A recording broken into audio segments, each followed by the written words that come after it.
The Swarm. All right, who's first? Quarterbacks, Coach. Any closer to making a decision? Talked to you yesterday? Sunday, something like that? No, we're getting closer. Every day we're getting closer. Every day there's a little bit more separation. I just think we continue got to have good days. Sometimes that conflict keeps those guys at their best, and so there may be some of that too. But we're getting closer to announcing a guy, or at least our team knowing. However Coach Taggart wants to do that. Obviously that's up to him. He's the head football coach. But getting closer every day. I think we're starting to see some separation. I think the kids are more importantly, because that's who it's important to. The other 10 guys know before we do. So starting to see some separation, and hopefully we'll get that done soon. Well, when the guys have struggled, have you been happy with the way they've bounced back after a bad practice? I'll put it this way. There's no perfect way to fail.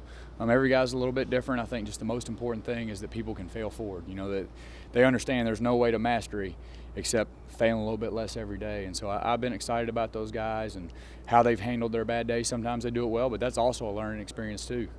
And so I think they've done a really nice job. When they have bad days, coming back out the next day and rallying back, and because that's something you got to be able to do during the season as well, from play to play, from drive to drive, and game to game. Does it help you to some degree to have some of these coaches that have been with Coach Taggart for a long time in terms of knowing? You've been with him now for months, but some of those guys have been with him for. Absolutely.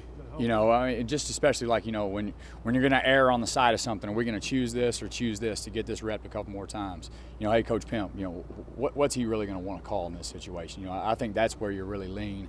Especially just making sure that you're not repping something that when it really comes down to it, Coach Tag isn't going to call. And so, absolutely, just lean on those guys to make sure that we're putting our kids from a practice situation standpoint into things they're going to execute on game day. Coach, in that same sense with Coach Fry and Coach Higgins, having a reference point about what Florida State is and what it's meant to be, what is it like to have those two guys as resources for you? Well, I think the biggest thing is just not necessarily for myself, but for our kids. They understand the standard of line play here, and I think that's something that needs to be reiterated to our kids daily. And so just especially Coach Higgins, just they have coached great players. They know what it takes, and I think every day their kids hear that, they understand the plan and the why. They'll probably be even better in terms of their growth. Coach, how does Trent Kitty look during practice? Really good. He's going to be a really good. He's going to be a really special one. I've been fortunate to be around some really good tight ends. He's going to be one of those guys someday. Coach, the offensive line, some players have said that they feel just a little bit more together, and Coach Fry said they kind of have a little bit more confidence than maybe they had before.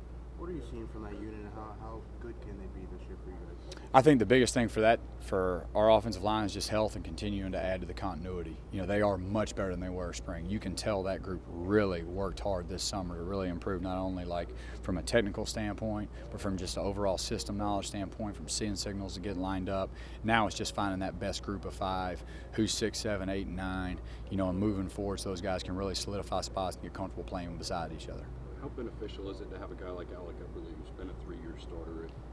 He really is. I know it's cliche, but he really is a coach on the field. And it's not just in terms of alignment and assignment and snapping the ball, but just from a leadership standpoint. It's like having another coach out there with those other 4 guys. So we expect big things from him, and you hope he stays healthy so he can have a great season. Coach, at this point in camp, how much are you taking your quarterbacks and actually looking at what Virginia Tech does on defense? We're starting to integrate a little bit of that daily.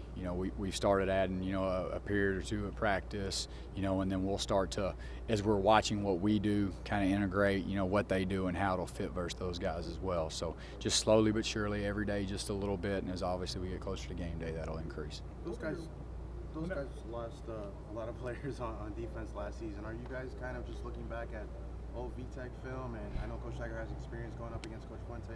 I guess what are you guys kind of looking to prepare against that defense? Yeah. I played against them 2 years at North Carolina when I was there. Had one really good one, one really bad one. Here's what I can tell you. Irregardless of what they have coming back, Coach Foster's going to have those guys ready. He's a great football coach, and nothing but respect for that guy. I don't care who they put out there. They'll be ready to play. 2 more for Coach Bell.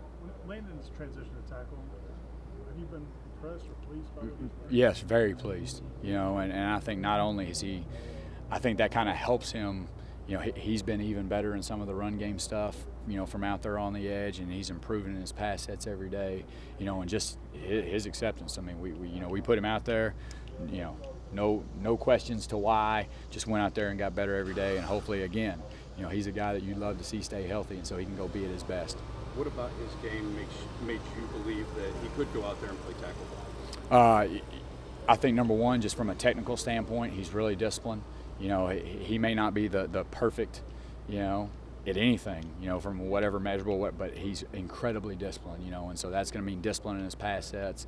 That's going to mean discipline in his punch. That's going to be knowing that he's really assignment sound, you know, in a run game. And so I think it's how hard he works, what a great kid he is, and how invested he is in our line and our success is what's going to make him a good tackle. All right, thanks, guys. All right, thank you guys. Coach.